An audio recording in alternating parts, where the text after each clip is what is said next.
예, 고상만의 뉴스토크 사건 30회 방송 기념일입니다. 늘 행복이님 어서오세요. 오늘 여는 노래 지난주에 이어서 하야가로 문을 열고 있고요.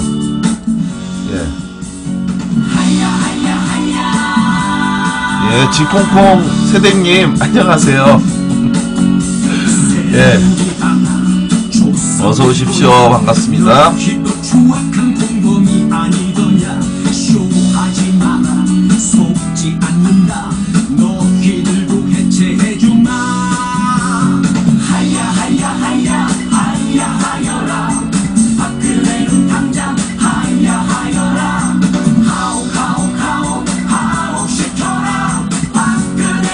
고든빛깔님이 127번째 팬클럽이 되셨군요. 아이고 고맙습니다. 반갑습니다. 고맙습니다. 결혼 축하하신다고 진공공기.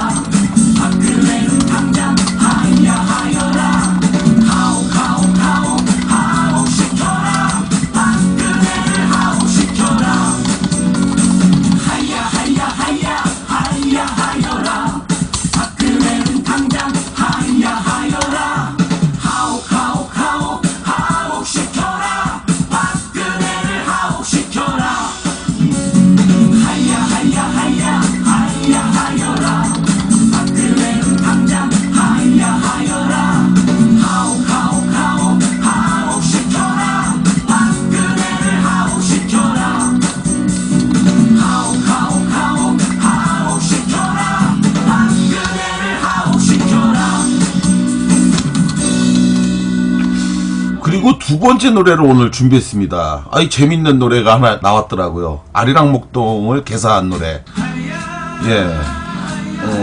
같이 들어보도록 하겠습니다. 굉장히, 아주, 재밌는 노래가 많아요. 역시.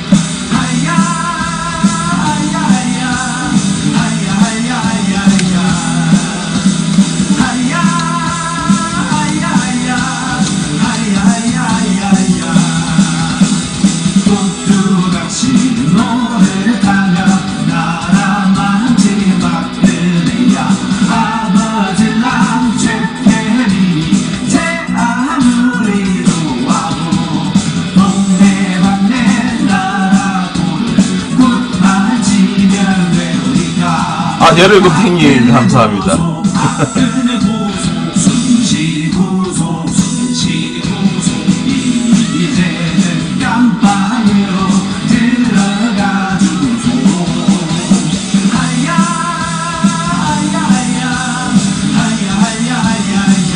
예, 1030님 안녕하세요. 형님 책 언제 나와요?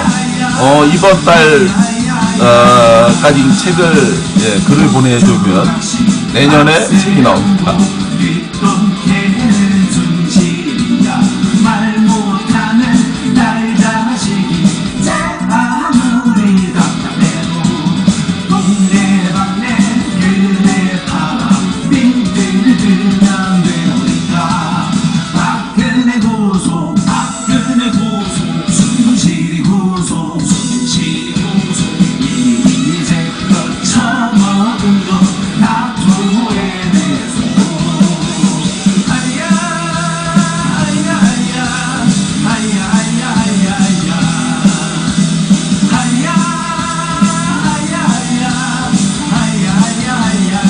어서 들어오십시오. 어서 들어오세요.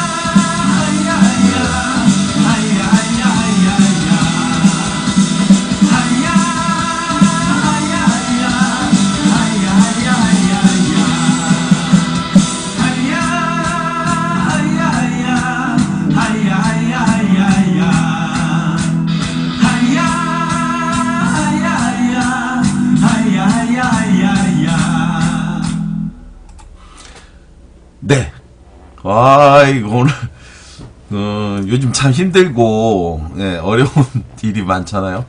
진짜 좋은 꽃노래도 한두 번이라고 아무리 좋은 얘기도 듣고 또 듣고 또 들으면 참 끔찍하고 지겹잖아요. 예, 누가 금메달 땄다고 하면 참 좋긴 한데 그 다음 날도 똑같은 화면 계속 보여주고 또 보여주고 또 보여주는 건데 하물며 좋지도 않은 이야기, 예, 그 이야기로 너무너무 지치고 힘든데 온갖 팟캐스트와 방송이, 예, 제각각 다들 똑같은 주제를 가지고 똑같은 이야기를 첫날이고 백날이고 또 예전에는 이 공중파와 종편 그리고 팟캐스트가 각각 다른 이야기를 했기 때문에 종편을 보다가, 예, 또는 종편과 다른 이야기, 진실을 좀 보고 싶으면 이것저것 틀어서 좀 다른 이야기도 보고 했는데 요즘은 조중동 종편도 똑같고 팟캐스트도 똑같고 공중파도 똑같고 뭐 이런, 예, 똑같은 박근혜 문제와 관련한 이야기를 많이 하는데, 그죠?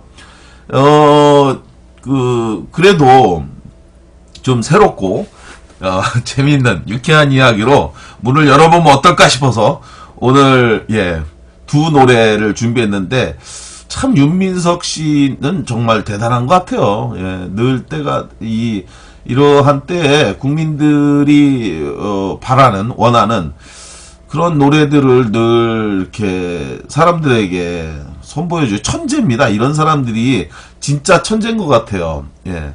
우리 1030님, 감사합니다. 128번째 팬클럽으로 오늘 또, 예, 들어와 주셨어요. 아, 핸드폰으로 보니까 상만쌤 얼굴이 안 보이네. 이렇게 뒤로 좀 갈까요? 핸드폰에, 꽉 차서, 뭐, 잘 안 보이나요? 종편은 좀 틀려요. 종편은 기승전 야당역이에요. 우리 1030님. 아, 혹시 이게 대선공약 국민 대통합일까요? 윤민석 짱, 우리 진보합인권님 말씀해 주셨습니다. 굉장히 많은 분들이 오늘 또, 예, 많은 글들을 써주셨어요. 진콩콩님하고 고든빛깔님이 주고받은 이런 이 축하 인사와 감사 인사, 정말 좋은, 예, 말씀이시고, 열혈곰탱님이 아까 전에 물어보신 거 책 언제 나오냐고. 제가 책으로 읽는 고상만의 수사반장을 출판사하고 계약을 했죠. 예, 6번째, 개인적으로는 6번째 책인데, 이달 말일까지 제가 원고를 넘겨주기로 했습니다. 그래서 지금 총 22개 꼭지로 1, 2, 3부를 나눠서요. 그래서 1부에서는 학교 폭력이라든지 이런 일반 사회적인 문제에서의 피해자, 억울한 분들에 대한 사연을 중심으로 다루고요. 2부에서는 경찰 폭력 피해자분들에 대한 이야기를 다룹니다. 그리고 3부에서 군 폭력, 예, 피해자분들, 군에서 자식을 잃은 또는 고통과 피해를 받은 분들, 이런 분들의 이야기들을 모아서 그걸로 3부를 꾸미는데요. 제가 현재 22개 꼭지 중에서 16개를 썼습니다. 16개를 썼고 이제 6개 남았습니다. 그래서 이번 주 중에 6개를 이제 원고를 써서 출판사로 보내주면 원고를 최종적으로 출판사에 보내면 그러면 약 2달 정도 걸려요. 그래서 아마 내년 1월 말이나 아니면 2월 초쯤에 이제 책이 나올 건데요. 제가 지금까지 모두 5권의 책을 냈고, 그리고 6번째 책인데, 사실은 좀 고민이 있습니다. 뭐냐면, 제가 이제 요즘 오마이뉴스에서 주최하고 있는, 인권운동가 고상만의 글 잘 쓰는 법 특강을 하면서도 거기 계신 수강생분들한테 그런 강연을 했어요. 이거 무슨 얘기를 했냐면, 책을 1년에 몇 권을 읽는지 한번 여쭤봤어요. 그랬더니, 책을, 그 부분을 이제 여쭤보니까, 저하고 눈 마주치는 것을 굉장히 불편해하는 분들이 많이 있었습니다. 그래서, 그런데 사실은, 우리나라가 미국에서 비하면, 예. 예, 우리 킬러 빵빵빵님께서 오늘도 별풍선을 또, 이렇게 많이 주셨네요. 고맙습니다. 진보아빙고님, 윤민석씨 많이 힘들다고 하는데 후원해주세요. 그러니까, 건강도 그렇고. 진보아빙고님, 별풍선 감사합니다. 자유대한 만세님, 별풍선을 또 주셨어요. 지난주에 나왔던 배너 얘기, 이번엔 뒤에 둘 거 하나 다시 시작할게요. 아니, 열혈곰탱님 뒤에 이렇게 하면 제 얼굴 때문에 뭐가 안 보여. 그래서 이거 이제 우리 열혈곰탱님이 예, 보내주신 거죠. 그런데 여기밖에 걸 게 없어요. 그러려면 인민구를 시켜달라고 했다가 문장 넣죠. 뭔 소리. 북콘서트 가면 이번에 사인 받아야지. 아유 감사합니다. 얼굴 화면 보고 크기 정했어요.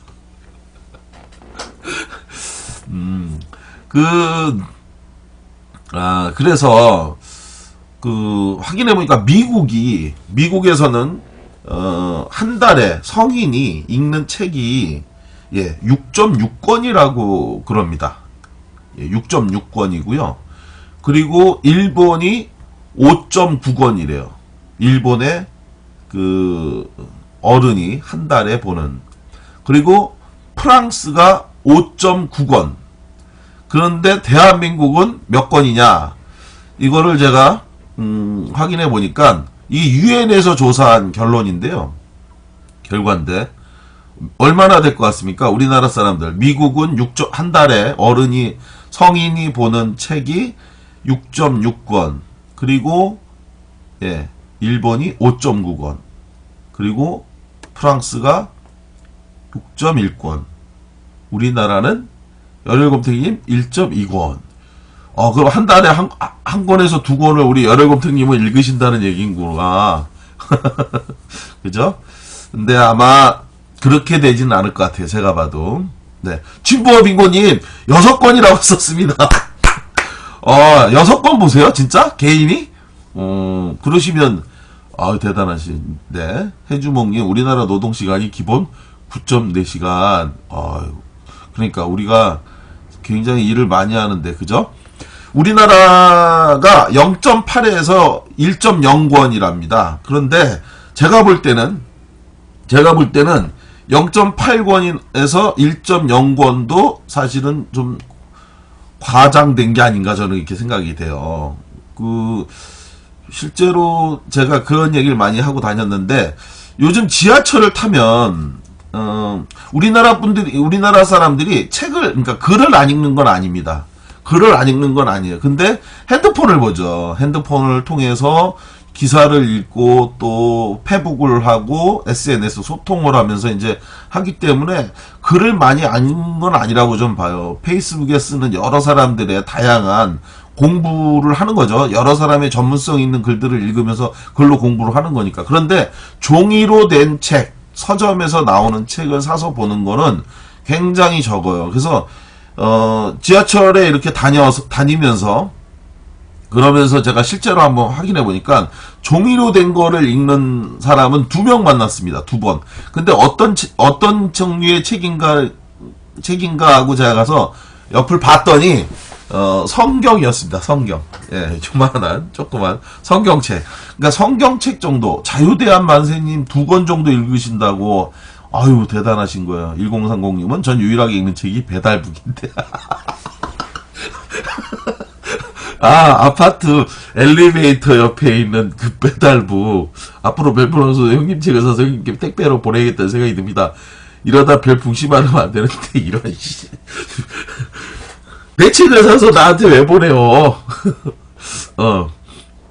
우리 열혈곰탱님이 예전에 진짜 저한테 책 사서, 사람들한테 선물해 주라고, 진짜로 뜬금없이 작년에, 돈을 준 적 있어요. 하여간, 우리 열혈곰탱 좋은 후배입니다. 제가 워낙 해주는 게 없어서 맨날, 이거 받기만 해서 미안해 죽겠어요. 정말. 저는 우리 동네 반디앤 루이스 VIP, 그렇군요. 우리 해주몽님이. 대단합니다. 하여간, 책이 나오면, 좀 많은 분들이 사주셨으면 좋겠다는 게 제 이야기의 핵심이고요. 예전에는 이제 출판사 분들을 만나서, 내 책을 내주면, 내가 정말 좋은 글을 써서 우리 함께 합시다 했는데, 요즘은 제가 책을 내자고 이렇게 출판사한테 가서 이야기를 하면, 막 제가 출판사 사장한테 사기치는 느낌이 들어요. 사기치러 가서 막 내 책을 내야 되는 이유를 막 설명을 합니다. 그런데, 진짜 책을, 출판사에 도움이 되도록 좀 넉넉히 좀 팔리고 이렇게 해야 되는데, 그렇게 근데 사실은 저뿐만 아니라, 지금 이제, 이른바 이제 베스트 10, 예, 거기에 올라가는 그런 책 위주로 이제 책이 팔리는 거여서, 아까 말씀 것처럼 우리나라 사람들이 0.8에서 1, 한 권 정도를, 사서 본다고 하잖아요. 그러니까, 이른바 대박 터지는 어떤 책이 나온다라고 하면, 출판사에서는 사실 그걸 좋아하지 않는답니다. 출판사에서는 그 책이 나오면, 그러니까 예를 들어 예전에, 예, 지금은 이제 많은 사람들이, 좀 다르게 생각하지만, 안철수 씨가 왜 책을 냈었잖아요. 예. 책 제목이 뭐였죠? 안철수 의원이 썼던 책. 제목이, 갑자기 기억이 안 나서. 예. 그 책이 나왔을 때, 이 책이, 출판사에선, 이게 막 책을 많은 사람들이 막 사니까, 안철수의 생각. 고든빛깔님, 감사합니다. 예. 안철수의 생각. 이 책이 나왔을 때, 출판사에서 굉장히 하여간 타격이 컸대요. 왜냐면, 책을 사서 보는 사람들은 한정되어 있는데, 그렇게 하나가 큰 대박을 치면, 사람들이 기본적으로 안철수의 생각만 한 권을 사고, 예, 기본적으로 한 권 사고, 말거나, 또는 한 권을 더 산다는 거죠. 그러다 보니까, 다양한 책이 다양하게 팔리는 게 아니라, 안철수의 생각만 팔리고, 나머지는, 예, 책이 안 팔린다는 거예요. 그래서, 오히려 그런 책이 나오면, 다른 출판사에서는 더 긴장한다는 거예요. 이런 얘기가 굉장히 슬픈 얘기죠, 사실은. 그죠? 굉장히 슬픈 이야기입니다. 그래서 만약에 많은 사람들이 책을 많이 보는 분위기로 이렇게 확산되는 게 아니라 기존에 정해져 있는 그 틀 안에서만 이제 되니까 그런 부분들이 오히려 다른 사람들한테 그러니까 다른 출판사에서는 부담스럽다 이런 그런 건데요. 하여간 예, 좋은 책을 저자는 쓸 테니 예, 많은 분들은 그 책을 좀 많이 사서 봐주시면 감사하겠다. 예, 생일 선물로 친구한테 책 선물하는 거 아주 좋은 일이죠. 네. 저도, 예, 주변에, 예, 책을 선물을 많이 합니다. 오늘 이야기, 예, 많이 들으셨겠지만, 이 박근혜, 최순실 사태와 관련한 이야기를 오늘도 하지 않을 수가 없을 것 같습니다. 그래서, 평창 동계올림픽과 관련해서 여러분들도 많이 들으셨지만, 정말 해도 너무한다라고 하는 생각을 안 할 수가 없죠. 그죠? 평창 동계올림픽에 박근혜하고 최순실, 완전히 놀이터입니다, 놀이터. 엄청나게 해 드셨어요, 정말로. 해 드신 정도가, 이게 어느 정도 수준이 아니라, 어떻게 이렇게 정말, 누구 말처럼 깨알같이 해 먹었는지 정말, 자고 일어나면 정말 놀래고 또 놀래고 또 놀랄 정도로, 대단한 것 같습니다. 대단한 것 같은데 이 중에서 정말 기가 막힌 얘기 중에 몇 가지가 있는데 예를 들어서 저는 예, 김연아 선수하고 박태환과 관련한 이 이야기는 예, 정말 그 도를 넘어섰다. 넘어선 정도를 뛰어넘어서 이건 뭐 동네 양아치도 할 수 없는 그러한 일을 한 거 아닌가 싶어요. 먼저 김연아 선수에 대해서 이 박근혜 권력이 정부라고 얘기하는 것도 민망합니다. 박근혜 권력이 저지른 만행은 늘품체조라고 하는 거, 많은 사람들이 늘품체조가 아니라 하품체조라고 얘기를 하던데 그 체조의 시연장에 나와달라라고 얘기한 것을 김연아 선수가 일정상 어려움 때문에 바빠서 갈 수 없다라고 하니까 그걸 이 시연회 장소에 와서 참석하다라고 하는 거를 거절하니까 그것에 대해서 이른바 찍어서 예, 불이익을 줬다는 거잖아요. 참 기가 막히고 거기에 또 체조의 손현재 선수는 또 거길 갔다고 해갖고 또 지금은 또 비난을 받는 중심 축으로 돼 있던데 너무 기가 막히고 어이가 없습니다. 예. 그런데 이 박태환 선수 관련한 이야기 우리 진보빈고님 별풍선 주셔서 감사합니다. 악마는 디테일이 있다는 걸 알려준 고마운 국볶음 무당. 감히 우리 연하님에게 1030님 말씀해 주셨고요. 고든빛깔님 참 어이없었다라고 했는데, 저는 김연아 선수는 그 늘품체조, 하품체조인지 늘품체조인지 하여간 거기에 참석하지 않았다고 해갖고선 불이익을 줬는데, 이 박태환 선수는 왜 뜬금없이 리우 올림픽에 출전하지 말라고 하면서 문체부 차관이 찾아가서까지 그렇게 공갈 협박을 했는지. 어이구 못부인님 정말 오랜만에 오셨어요. 안녕. 그랬는지 이해가 안 가서 제가 한참 찾아서 좀 공부했습니다. 여러분들 혹시 아시나요? 왜 그렇게 박태환에게 리우올림픽을 나가지 말라고 하는 건지. 저는 진짜 처음에 그 기사를 앞뒤 얘기 없이 그것만 보고 어이가 없었고 이해가 안 갔습니다. 무슨 놈의 정부가 무슨 저기 수영 선수한테까지 가갖고 개별적으로 그렇게 압박을 하고 행포를 부렸다는 건가? 무슨 대단한 일이 있었나? 아니면 누구한테 무슨 뭐 정유라가 이제 말 타다가 귀찮으니까 이제 수영을 하겠다고 그랬던 건가? 했거든요. 지콩콩님 자세히는 모르겠어요. 알려주세요. 그러셨네. 그래서 제가 좀 연구를 해봤습니다. 예. 다 아는 이야기지만 제가 여러분들한테 연구한 결론을 말씀을 드리면, 예.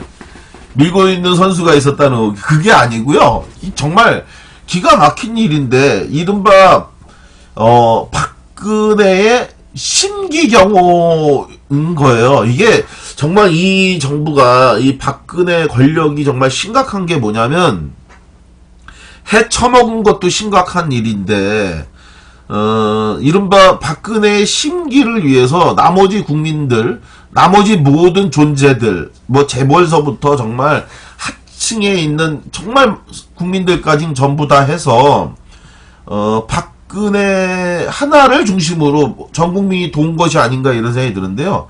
박태환과 관련해서 왜 그렇게까지 나서서 저랬나 알아봤더니, 예전에 박태환 선수가 도핑과 관련해 갖고 한번 한약인가 뭘 먹어갖고 문제가 됐었잖아요. 그래가지고 그것 때문에 논란이 벌어졌었는데, 세계 수영협회, 그 IOC 뭐 이쪽에서는 확인을 해보니까 고의적인 부분이 아니라고 해가지고 박태환의 그 리우 올림픽 출전과 관련해갖고 제재 조항을 철회했어요. 그런데 박근혜가 도핑 무관용 원칙을 천명하고 떠들었다고, 그래서 도핑 문제와 관련해갖고 박근혜가 절대 안 된다고 했다라는 겁니다. 그래서 이 문체부 차관이 가갖고 대통령께서 도핑 무관용 원칙을 적용했기 때문에 그 뭐 IOC라든지 뭐 수영협회라든지 이런 데에서 괜찮다고 했지만 나가지 말라고 그걸 강압을 한 겁니다. 예, 그러니까 대통령께서 나가지 말라고 했으니 대통령의 뜻을 어기고 나가면 안 된다. 그것만 나가지 않으면 광고를 주고 또 뭐 대학 교수도 내가 시켜줄 수 있고 이런 식으로 얘기를 한 거죠. 그러면서 그 다음 얘기가 더 기가 막힌 거예요. 박태환 선수한테 그렇게 해갖고 만약에 여기 뭐 올림픽에 나가서 금메달을 딴다 해도 국민들이 금메달 딴 걸 언제까지 기억할 것 같냐라는 식의 얘기. 야, 그 얘기는 정말 그 선수 입장에서 얼마나 모욕일까요?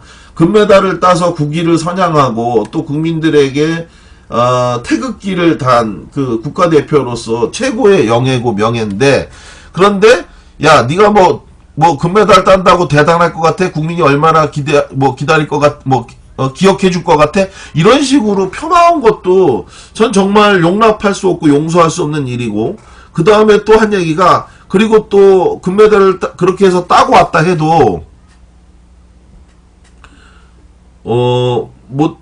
따고 왔다고 해도 우리가 반대하면 광고를 받을 수 없다.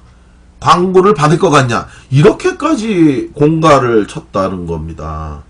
야, 이거는 정말 이게 권력이 할 수 있는 일이고 정부가 할 수 있는 일인지, 이것이 독재국가죠. 만약에 이게 우리나라가 아니라 북한에서 이런 일이 있었다라고 해서 토픽으로 나왔다면 역시 북한은 정말 사람이 살 수 없는 지옥이구나 이렇게 생각하지 않았겠습니까?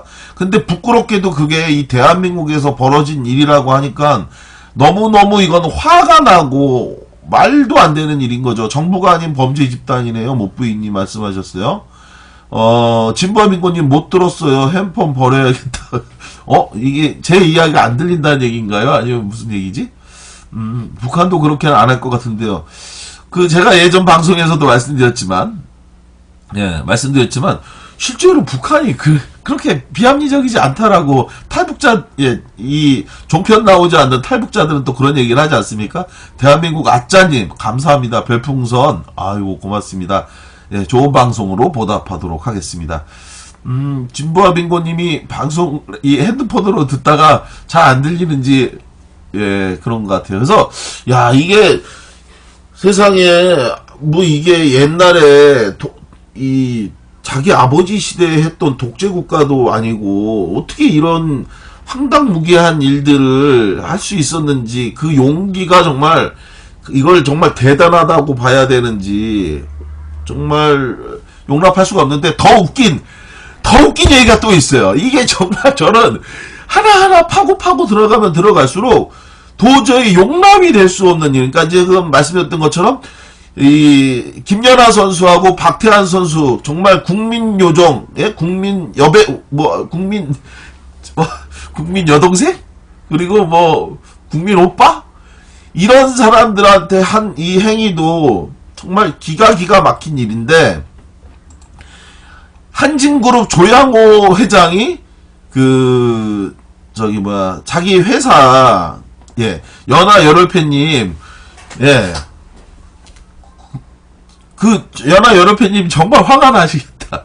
김연아 선수에 대해서 박근혜, 예, 우리 이 방송에, 예, 열혈팬이신 우리 연하여럴패님께서 들어오셨는데 정말 화가 나죠. 이건 도저히 상식적으로 있을 수가 없는 일인데, 그런데 더 웃기고 기가 막힌 거, 이 나라가 박근혜가 정말 이걸 정말 민주공화국의 대통령이라고 자기가 생각한 건지, 아니면 이 대한민국을 장난감 정도로 여겼던 게 아닌가.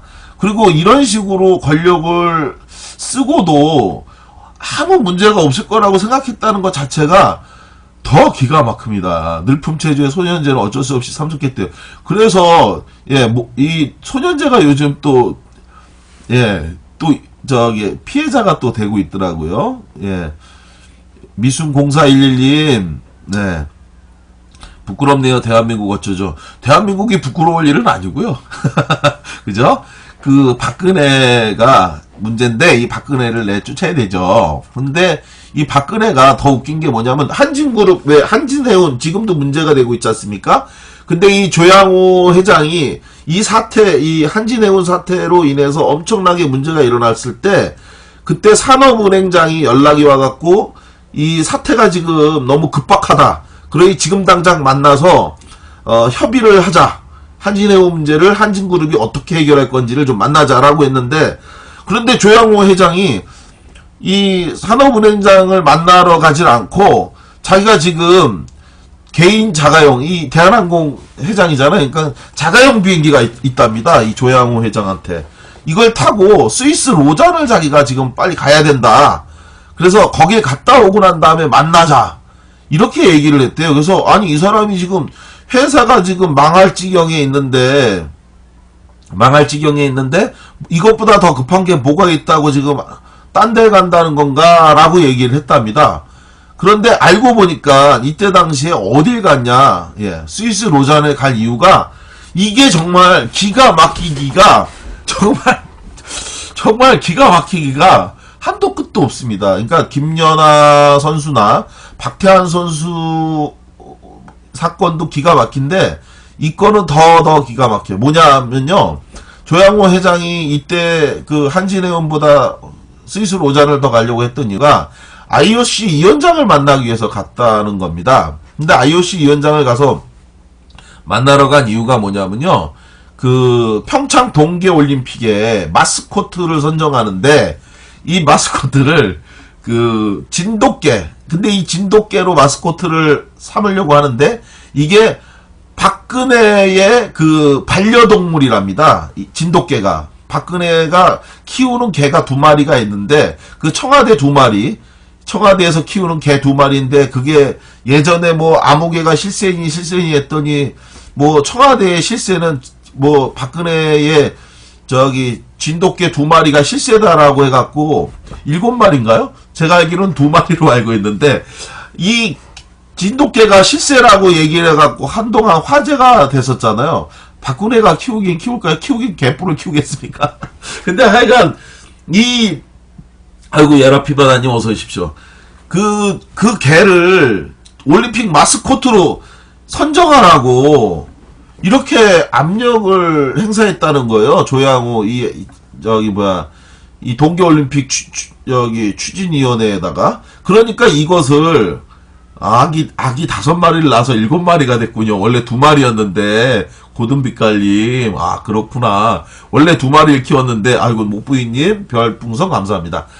그런데 이거를, 관철시키기 위해서, 마스코트를 자기가 키우는 청와대의 실세라고 얘기했던 2마리 개로 바꾸라고 하니까 이거를 하려고 한진해운이 지금 부도 상태에 몰리고 있는데도 자가용 비행기를 타고 급하게 갔는데 여기서 더 개망신이 있었다는 거죠. 갔더니 이 IOC 위원장이 만난 자리에서 이 개 이야기를 꺼냈다는 거예요. 참 창피하게 이럴 데 없어. 조양호가 개를 마스코트로 바꾸려고 한다고 하니까 그 이야기를 꺼내자마자 바로 IOC 위원장이 자리에서 일어나서 문전박대하고 나가버렸답니다. 왜 그러냐면요. 지난 IOC 실사단이 올 3월에 왔을 때 이미 개는 안 된다라고 못을 받고 갔대요. IOC에서 개는 안 된다. 마스코트로. 우리 고든빛깔님이 말씀하신 것처럼 이 바흐라고 하는 IOC 위원장이 개 얘기를 꺼내니까 바로 나갔는데 이유가 뭐냐면 사실 이 얘기도 창피한 얘기를 하죠. 한국이 개고기를 먹는 나라인데 어떻게 개를 마스코트로 할 수 있냐 이래가지고 나갔다는 거예요. 그래서 그 다음에 더 창피하죠. 조양호 이 회장이 호랑이로 마스코트를 하겠다 라고 약속을 하니까 그제서야 IOC 위원장이 들어왔다. 정말 나라 망신도 이 지경이 되면 망신의 수준을 뛰어넘는 거다. 그죠? 아유, 이게 모든 거 하나하나가 너무너무 엉망진창이고 부끄럽기가 이를 데 없는데 그런 상황 하에서 이 박근혜가 지금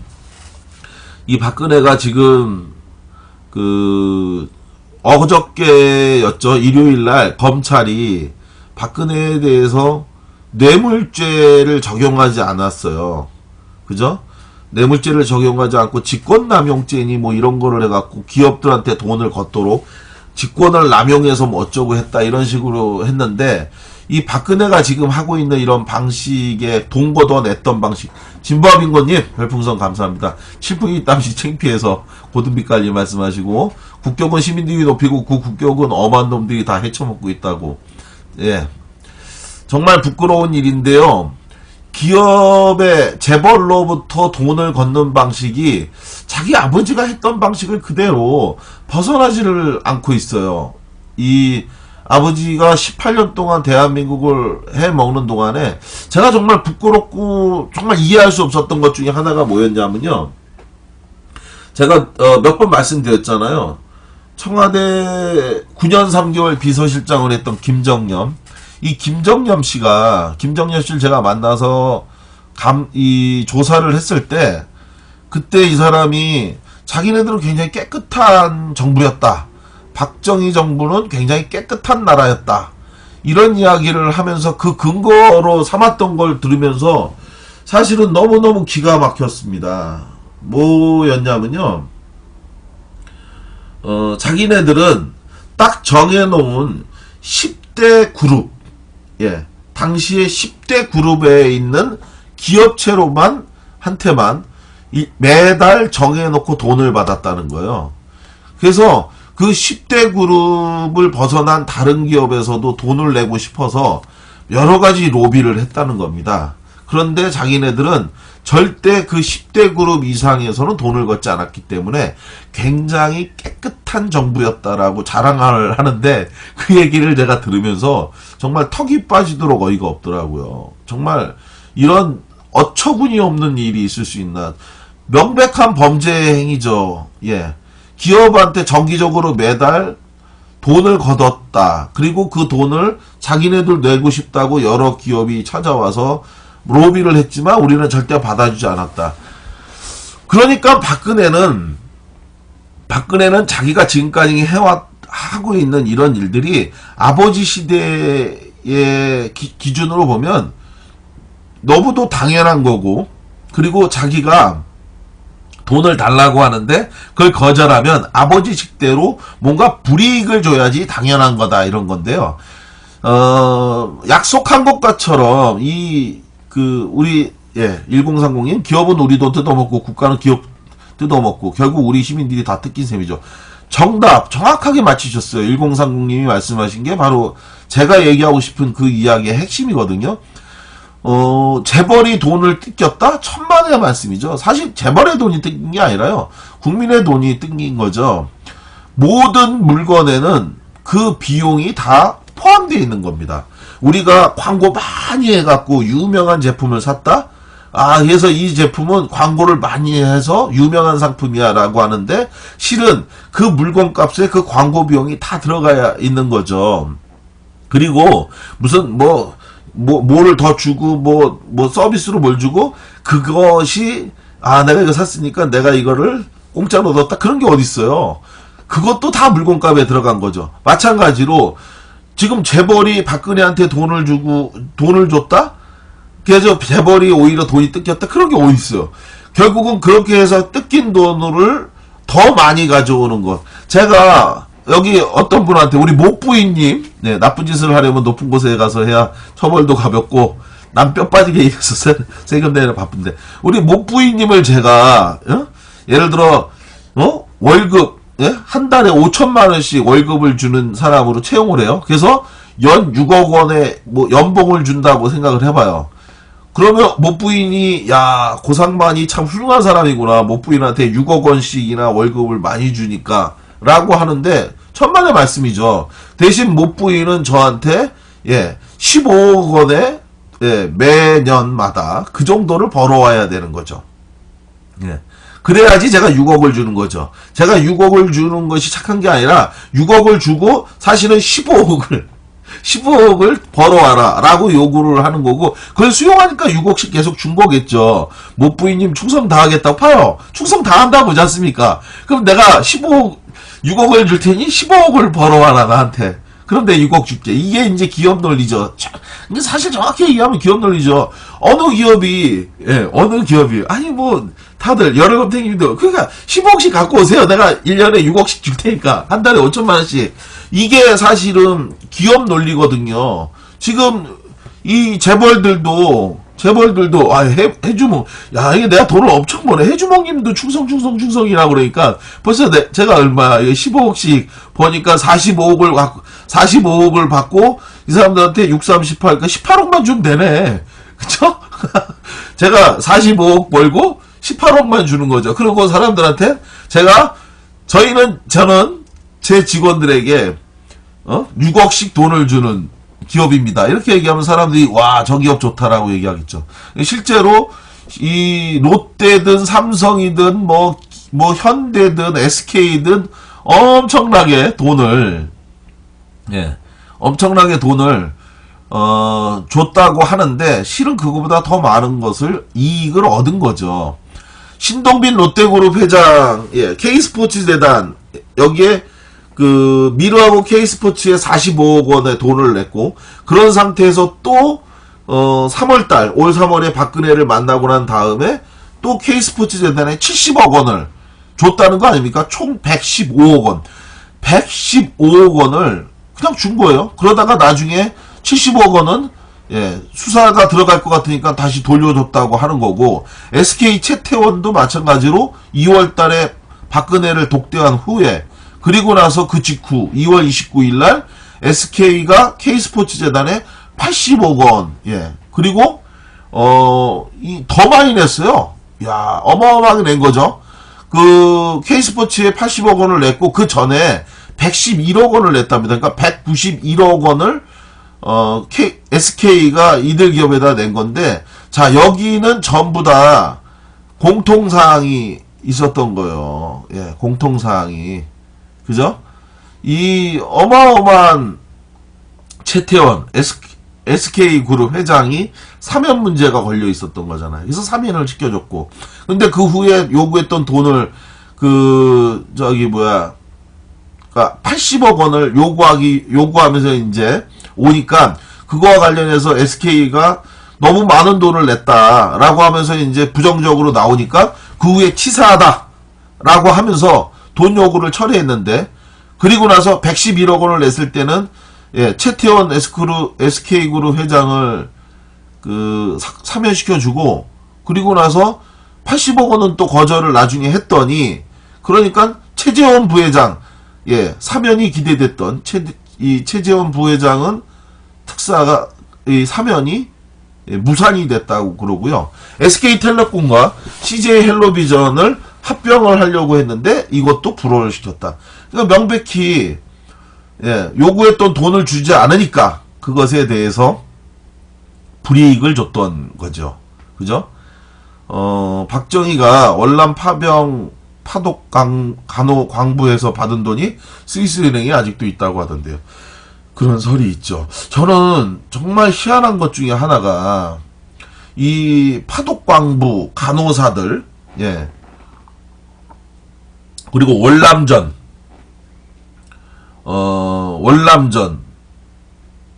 목소리가 너무 러브시 하세요. 뭘까요? MBC 지분도 다 가지고 있다고 하고. 정수장학회가 갖고 있는 거죠, 여러분들님.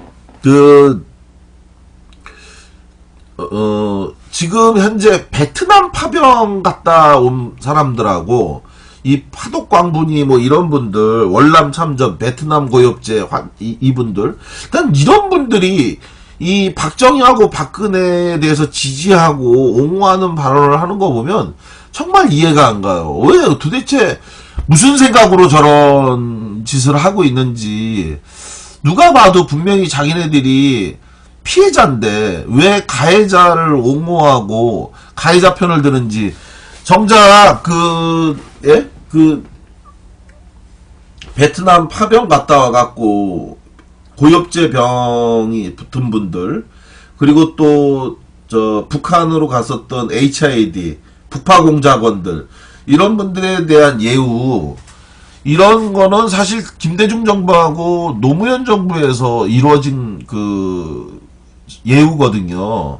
그런데 정작 왜 자기네들을 그렇게 이용하고 사지로 데려가서 제대로 된 정보도 주지 않아서 온갖 병에 시달리게 하고, 그리고 또 당연히 다 받아야 될 정상적인 그런 돈도 다 받지 못했던 분들이 왜 잘못된 것에 대해선 김대중 노무현 정부 때 뭐 시위하고 국회 찾아와서 싸우고 항의하고 따지면서 왜 안 해주냐고 하고, 그리고 정작 그거를 안 해준 그때는 그냥 입 다물고 무서우니까 가만히 있고. 저는 정말 왜 그런지 모르겠어요. 저는 자기 권리를 위해서 싸운 것은 참 아름답다라고 생각을 합니다. 정보사 사람들이라든지 이런 사람들도. 그런데 전 왜 지금 어저께인가요? 그저께 무슨 박사모 때도 사람들이 나와갖고 누가 참석했나 쭉 보니까 거기에 무슨 베트남 어쩌니 무슨 파독광부 어쩌니 이런 거 써있는 걸 보고 너무너무 실망스럽고 화가 날 지경입니다. 그런 식으로 옳고 그른 거를 모른다? 3살짜리 아이도 자기한테 누가 잘해주는 건지를 알잖아요. 근데 그런 기본적인 것조차도 제대로 이해를 하지 못하시고, 누구한테 고마워해야 되는 거고 누구한테 화를 내야 되는 건지조차도 제대로 구분하시지 못하는 거는 사실 우리가 지금 겪고 있는 이 고통의 원인이다라고 저는 생각을 하고요. 대구 이모부 월남 파병 갔었는데 박정희 엄청 싫어요.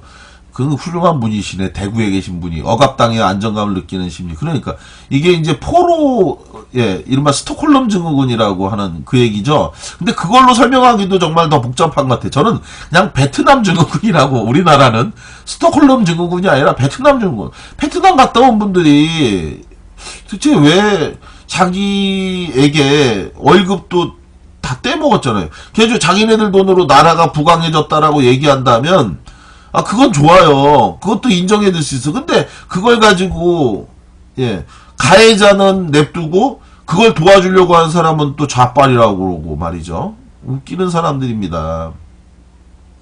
정말 죽을 고비 많이 넘겼대요. 저도 베트남 가서 이제 여러 전쟁, 그 베트남 전쟁 직접 8일간 취재를 갔다 왔기 때문에 내용 잘 알고 있죠. 그리고 베트콩도 가서 제가 직접 만나서 얘기도 듣고 상의도 들었는데 정말 남이나라 전쟁에 가서 의미 없는 죽음을 맞이하기도 했고 또 남이나라 민족을 정말 많이 죽이기도 했고 베트남 전쟁은 사실 정말 우리가 정말 많은 반성이 필요한 거죠. 일제가 우리한테 했던 그 많은 잘못들 그런 것들을 우리도 똑같이 많이 저지르고 있는데 제대로 된 반성이 좀 필요하다고 생각을 하고요.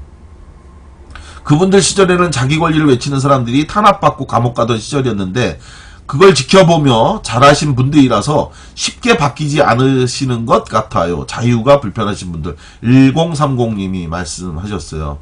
그리고 칼미소총으로 외국으로 파병 간다는 자체가 말이 안 된다면서 그런 얘기했다고. 장들이 아재님 무지가 부른 비극 아이러니군요. 칼빈 들고 가라는 건 거의 죽으라고 보낸 거네. 사실은 그쵸. 그러니까 국민들의 생명을 돈으로 맞바꾼 건데 그리고 나서 이후에 그 사람들에 대해서 우리나라가 해준 예우라고 하는 게 좀 기가 막히고 또 특히나 베트남 전쟁 갔다 온 사람들 중에서 또 뭐 고생한 거 보답한다고 해갖고 많이 했던 게 고등학교 때 예, 저 때는 그런 게 있었는데, 혹시 기억나시는지 모르겠어요. 그, 교련 과목이 있었어요? 교련. 고등학교 때 교련 과목. 그러고 보면 우리가 북한을 맨날 비판했잖아요.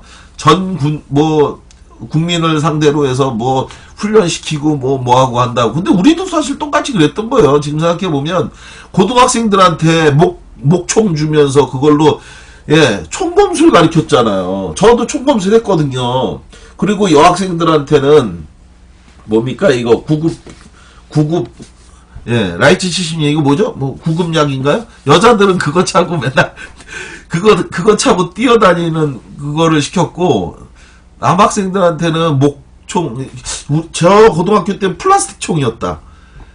플라스틱 총을 줘갖고 그걸로 이제 총검술 한답시고 찌르고 하다가 또 앞에 있는 애 찔러서 다치기도 하고 에이고 참 별걸 다 했습니다. 정말 그래놓고 그랬던 거예요.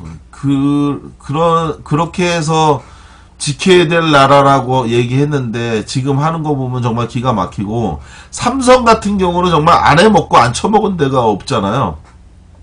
이재용 이 부회장 이 사람 아버지가 지금 생사 여부를 알 수가 없어요. 이게 이건희 회장은 사망했다는 건지 살아있다는 건지 정말 대한민국 미스테리 중에 하나요. 어쩌다 한 번씩 신문에 손가락이 까딱까딱 거렸다라는 둥, 눈동자가 흔들렸다는 둥, 이런 얘기 저런 얘기가 도는데 이게 진짠지 가짠지 알 수가 없는데 하여간 그래서 그 아들인 이재용 씨가 지금 부회장을 하면서 예, 이 사람이 35억 원을 그 최순실에게 보내줬는데 그렇게 해서 보내준 그 삼성이 지원한 35억 원 최순실의 딸 정유라의 말을 사는데 20억인가를 썼다고 그러죠. 그리고 호텔과 주택을 매입하는 비용으로 썼다고 하고 그렇게 해서 또 혜택을 주고 이게 정말 도대체 있을 수 없는 일이죠. 정말 있을 수 없는 일이고 이걸 나라에서 이렇게 했는데 저는 지금 생각해보면 이런 생각이 들어요. 박근혜가 말바꾸기를 하면서 검찰 수사를 받겠다고 했는데 그것도 안 한다고 버티고 있고, 이 문제와 관련해서 또 이제 문재인 대표가 퇴임 이후의 상황을 또 어떻게 해준다라는, 그래서 명예를 뭐 보장해주고 뭐 나간 다음에도 뭐 어떻게 할 테니 퇴임을 결단해라 이렇게 얘기했는데, 이걸 비판하는 목소리가 굉장히 많이 있죠. 저는 이런 생각은 들어요. 우리가 정치보복이라고 하는 부분들 늘 말씀을 드리지만, 정치보복에 대해서, 예. 아유, 감사합니다. 우리 라이트 70님, 업과 꿀잼각 눌렀어요. 감사합니다. 이 오신 분들은 업과 꿀잼각을 꼭 좀 눌러주십시오. 생각은, 저도 사실은 불만이 굉장히 큰데, 문재인 대표가 그런 식으로 국민들은 박근혜가 반드시 처벌받아야 된다.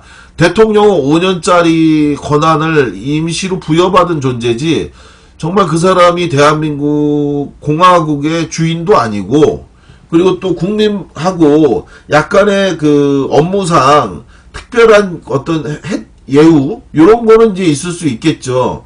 그러나 근본적으로 국민의 위에 있을 수는 없다라고 하는 것, 이거는 당연한 얘기 아닙니까? 그런데 지금 명백하게 해서는 안 될 이른바 동네 골목 양아치 같은 짓을 너무 많이 했습니다. 골목 양아치 같은 짓을 너무 많이 했기 때문에 이 사람에 대해서는 반드시 그 처벌이 되고 단죄를 받아야 된다. 그리고 정치보복이라고 하는 것은 없는 죄를 그것을 만들어서 보복을 하는 거죠. 그죠? 그렇게 해서 제가 늘 몇 번 말씀했지만, 그 조봉암 선생 같이 이승만에게 대통령 선거에 출마해서 예상보다 더 훨씬 많은 표를 받아서 위협이 되니까, 그러니까 간첩 혐의 뭐 이거를 만들어서 씌워갖고 그래서 사형을 선고해서 죽였던 것들, 이런 것이 바로 정치보복이고, 이런 것은 해서는 안 된다고 하는 건데요. 없는 죄가 아니라 있는 죄를 처벌하는 건 정치보복이 아닙니다. 그래서 저는 박근혜는 반드시 처벌받아야 된다라고 하는 것, 이것에 대해서는 뭐 재론의 여지가 없다. 근데 아마 문재인 대표는 자기가 그렇게 얘기한 것은, 박근혜가 지금 만약에 당장 사퇴를 하면, 그러면 자기 감옥 가야 되거든요. 지금 만약에 박근혜가 지금 바로 그만두면 바로 지금 현재 피의자 신분으로 입건된 상태이기 때문에 강제 수사가 가능하고, 그렇게 되면 감옥을 가야 되니까 어떻게든지 자기가 지금 감옥을 가지 않으려면 버텨야 된다. 지금 당장 그만두게 되면 자기가 감옥 가는 거죠. 그러니까 뭐 나라가 절단이 나든 뭐 망하든 흥하든 상관없이 무조건장이 있어야 되겠다라고 하는, 그게 이제 굉장히 강한 거고요. 그리고 두 번째는 여전히 최순실한테 저는 박근혜가 벗어나지 않았다라고 저는 확신합니다. 박근혜하고 최순실은 단순한 40년의 의리 관계가 아니라, 저는 최순실에게 박근혜가 모든 정권을, 그러니까 뭐 증언 나오는 내용에 의하면 그런 거 아닙니까? 은행에서 돈 보내는 일조차도 단 한 번도 태어나서 박근혜는 해본 적이 없는 거예요. 그리고 또 옷도 자기가 단 한 번도 사서 입은 적이 없다. 그래서 김경재라고 하는 뭡니까? 자유총연맹. 그자가 그저께 박사모 행사에 나와서 그 사람이 얘기하더만요. 김경재라고 순천 출신의 정말 택도 없는 소리 한 사람 있지 않습니까? 노무현 대통령도 임기 말년에 8천억 원을 걷었다. 그러니 모든 대통령은 다 이렇게 돈을 걷는 건데, 이걸 가지고 박근혜한테만 뭐라고 한다, 이런 얘기를 했지 않습니까? 그러니까 노무현 재단이 이거에 대해서 격분해갖고 반드시 그 허위 발언에 대한 이걸 책임을 묻겠다라고 했잖아요. 그런데 진실은 이거잖아요. 그 8천억 원의 돈을 걷었다라고 얘기하는 건 실제로는, 삼성이 자기네들 스스로 권력 말기에 이건희가 그 개인 재산을 출연해 갖고 8천억 원을 사회 기부 헌납하겠다라고 스스로 선언을 한 거지 않습니까? 그래서 그 중에 7천억 원은 삼성이 만든 자기네들 재단에 돈을 거기서 흡수해서 그 사업을 했다는 거고, 실제로는 노무현 정부하고는 아무 상관도 없는데 뜬금없이 이해찬 뭐 전 총리를 언급하고 이하경 의원은 현재도 국회의원인데 뜬금없이 뭐 이하경 의원이 그것을 했다라고 해갖고 그래서 결국은 이 김경재가 발언을 취소했어요. 자기가 잘못 얘기를 했다고 오늘 동아일보하고 인터뷰하면서 그 발언을 취소했습니다, 여러분. 8천억 원 발언은 자기가 사실은 그 실수했으니 그 화를 풀라고 그러면서 그 사과한 것이 오늘 동아일보 인터뷰를 통해서도 나왔거든요. 그런데 이런 식으로 이제 불타기를 하면서 사실과 다른 이야기를 제멋대로 떠드는 것, 이게 정말 심각한 문제죠. 그래서 이 문제에 대해서 우리 고든비건 삼성재단 1030님 어이가 없어도 정말 없고 취소하면 끝나냐? 절대 취소하면 끝나지 않죠.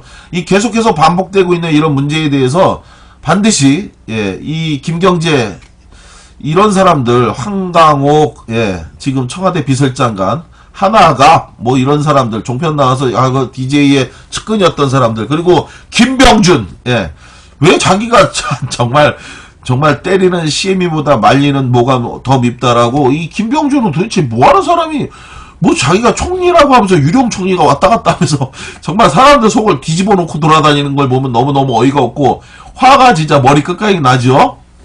그런데 그런 사람인데 이 김경재가 한 얘기입니다. 바로 이 김경재가 하는 말이 그날 박사모 행사에 나와서 한 얘기도 뭐라고 그랬냐면 아마 그 박근혜는 자기 그 속옷도 겉옷뿐만 아니라 속옷도 그 최순실이 사다 준 것만 입었을 거다 이런 이야기를 했었어요. 김경재가 이 노무현 대통령 8천억 원 얘기 말도 안 되는 헛소리를 한 것도 있지만 또 이 얘기도 했던 거예요. 최순실이 아마 그 속옷까지 사다 줬을 거다 박근혜 그런 이야기도 하면서 어떻게 보면 이쪽 저쪽 다 행설수설하면서 꼴값을 떨었는데 제가 볼 땐 그런데 바로 이러한 그 최순실을 자기가 지켜줘야 된다라고 하는 생각을 저는 박근혜가 하고 있을 거다. 그러려면 어떻게든지 나는 살아남아야 있어야 된다. 그래야지만이 최순실을 구해줄 수 있다. 이런 생각을 하는 게 아닌가 저는 강력한 의심을 갖지 않을 수가 없습니다. 그러지 않고선 도저히 상식적으로 이해할 수 없는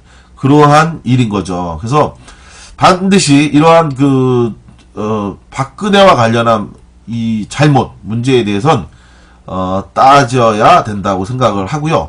1부 순서 여기까지 하고 하야가 노래 다시 한번 들으면서 2부 순서로 넘어가도록 하겠습니다. 저 이 노래 참 좋은 것 같아요. 그죠? 가사를 음미하면서 같이 들어보도록 하겠습니다.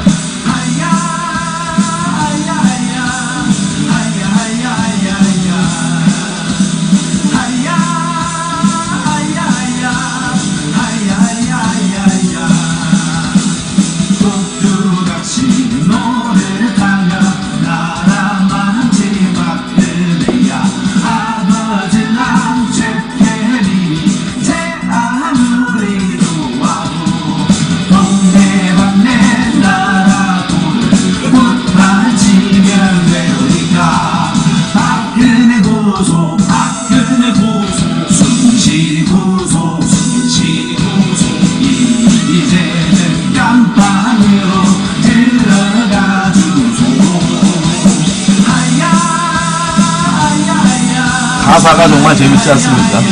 하나갑이 심적인 진정으로 박근혜를 지지한다고 했을 때 빨간 피스트의 진실이 다행히도 단 하루 만에 일어난 일이 아니라 1년을 추진했다고 하는데 우리도 계속 추진합시다.